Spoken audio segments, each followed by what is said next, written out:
Merci beaucoup. Et vous, j'espère que vous allez bien. Si vous arrivez maintenant, vous regardez Télé Matin, nous sommes là tous les jours de la semaine, ah ben vous tombez bien. Voilà, parce que là maintenant, nous partons à Los Angeles et nous allons retrouver Claude Budin-Juteau. Et en ce jour d'Halloween, eh bien, il nous a réservé une visite exclusive d'un château. Alors un château qui réserve évidemment bien des surprises. C'est un véritable temple de la magie. Regardez. En plein cœur d'Hollywood, un panneau discret le long de Franklin Boulevard. Celui du Magic Castle, un club privé tout en haut d'une colline. C'est le siège de la très respectée Academy of Magical Arts, qui réunit les meilleurs prestigitateurs du monde entier. Environ 5000 membres au total, dont une quarantaine de femmes, et parmi elles, une Française. Je m'appelle Patricia Marquis, mais je vais sous le nom de Patricia Magicia pour le Magic Castle. Patricia est magicienne au Magic Castle depuis une douzaine d'années et un de ses tours préférés consiste à transformer des billets de 1 dollar en billets de 100 dollars. Très utile dans la vie. Et maintenant, je vais faire des courses. Elle connaît bien aussi l'histoire du Magic Castle.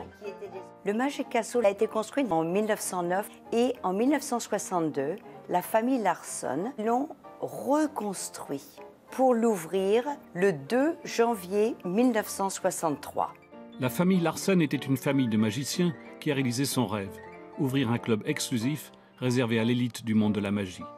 Parmi les membres passés et présents, on compte beaucoup de célébrités comme Cary Grant, Tony Curtis, Hugh Hefner et plus récemment Nicolas Cage, Drew Barrymore ou encore Neil Patrick Harris. Mais c'est un club très fermé. C'est pas ouvert au public. La seule façon où le public peut venir au Magic Castle, c'est de demander à un magicien, un membre qui aurait cette médaille, de l'inviter. Le Magic Castle est aussi un véritable musée de la magie et grâce à Patricia, on a droit à sa visite. Suivez-moi.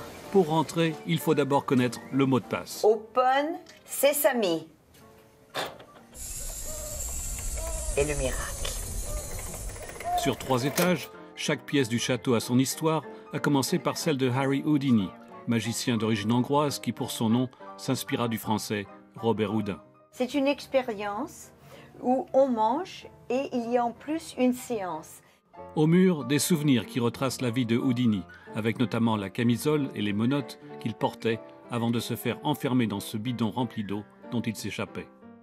Et là, c'est le bas de l'entrée. La visite continue avec les bars, il y en a 5 au total, qui comportent tous des matériaux de récupération venus de décors de plateau en bois exotique. Les vitraux sont des Tiffany et il y a même une chouette qui répond aux questions des invités. Tout château enchanté ne serait pas complet sans son fantôme de service. Et le Magic Castle ne fait pas exception à la règle. Irma est notre ghost résident. Un fantôme qui peut jouer n'importe quel air sur simple demande des invités avec un répertoire de 65 000 morceaux. Dernier trésor caché du Magic Castle, une bibliothèque strictement réservée aux membres qui détient beaucoup de secrets récoltés au fil des siècles puisque certains livres datent des années 1700. Et quand on demande à Patricia pourquoi la magie est devenue sa passion, sa réponse est immédiate. Ce qui m'a séduit dans la magie, c'est que la façon dont les gens sont décontractés. Ils sont obligés de se déstresser pour pouvoir être présents. Ça donne de la joie. Une joie partagée tous les soirs par beaucoup d'invités qui redeviennent émerveillés le temps d'un tour de magie.